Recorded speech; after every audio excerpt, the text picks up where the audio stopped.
What were the Hebrews enslaved to do, and is there any evidence of that? Actually, the Bible and the first chapter of Exodus tells us that they were enslaved to build store cities for Pharaoh. So they're not building pyramids, they're not building statues, but storage cities that are devoted to storing up massive amounts of grain in case of a famine. And so when the archaeologists go to these two ancient cities that the Bible tells us about, Pithom and Ramses, and they dig, what they find are these cities are entirely devoted to the storage of grain. They found caves underneath the floors that were entirely devoted to the storage of grain. And the places where they have already excavated, they found 30 silos that were capable of storing massive quantities of grain, to where this archaeologist says this city alone of Ramses would have been able to supply the entire army. And when you go to Pithom, they had granaries there too. So it's exactly as the Bible says. They're store cities for Pharaoh. Hi, I'm Lorenzo, an archaeologist from the year 6000, and we have made a startling discovery. It would appear that our team of archaeologists, in a place that was known as New York 3,000 years ago, that there was a massive explosion, and that massive explosion took out two main towers that were used for primitive economics, and that this being, Spider-Man, was there to try to save as many people who were there, because based on the Spider-Man comic, the Twin Towers, as they call them, exploded, creating a devastating effect on the economy and on the world.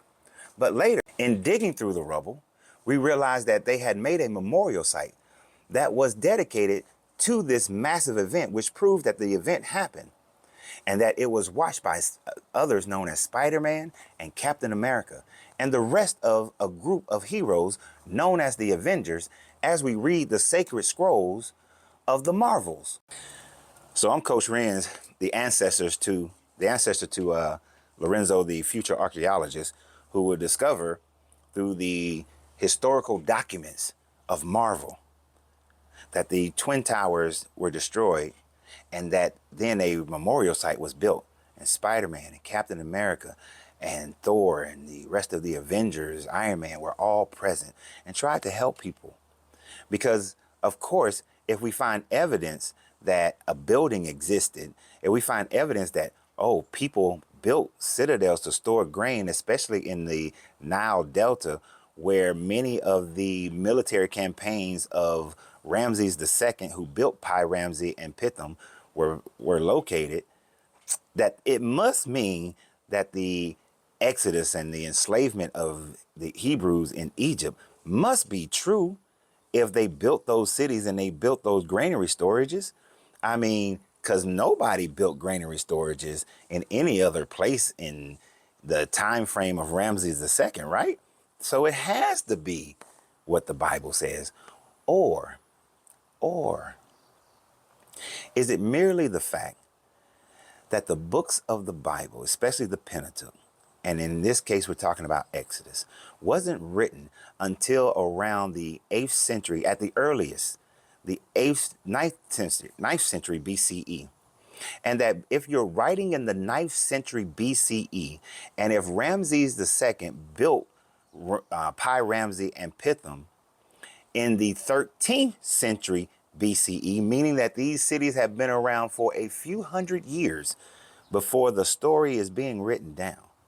And if we're looking at the fact that the first mentioning of Israelites didn't happen until the Merneptah stone, then, and the whole area was a Egyptian vassal state, that is it possible that they knew of Pi Ramsey, they knew of Pithom, they knew the purpose of those cities, and when they were creating their stories to create authenticity for themselves, they added that to their narrative to try to give it some historical validity? Which one do you think sounds about right? Because if you believe that there were slaves in Egypt, yet there is zero archaeological evidence of them being slaves in Egypt, there is zero Egyptian cultural influences in the Hebrew people during that time frame, during that era, because if they were captive for 200 plus years captive, 200 plus years just living in Egypt, they would have undoubtedly taken on some of the Egyptian traits. Let me give you an example of that. Look at me. Look at me. I'm a black American, right? My ancestry comes from West Africa. Had zero cultural, well, not zero, but almost zero cultural sameness as Europeans. Yet, when my ancestors came to the Americas, they kept some of their cultural identity, but a large portion of their cultural identity became Western civilization.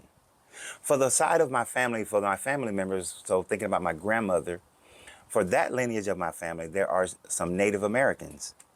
So the Native Americans of that lineage were here. They had their own culture. But as they became part of the 5 civilized tribes, they start to add some of the Western colonial culturalisms into their culture. So if the Hebrews were slaves in Egypt, it would stand to reason that we would have archaeological evidence, not just of them in Egypt, but in the Levant, they would have adapted certain Egyptian cultural norms, but they didn't. All of their cultural norms were Canaanite. None of them were Egyptian. So if you believe what that lying-ass liar just said, then you have to believe that Spider-Man exists, because according to the sacred documents of Marvel, Spider-Man was there at the World Trade Center bombing, and he was there when they lit up the memorial. So y'all have a great day. And remember always, you have to free yourself to be yourself, because your greatness is non-negotiable. Good journey, good vibrations.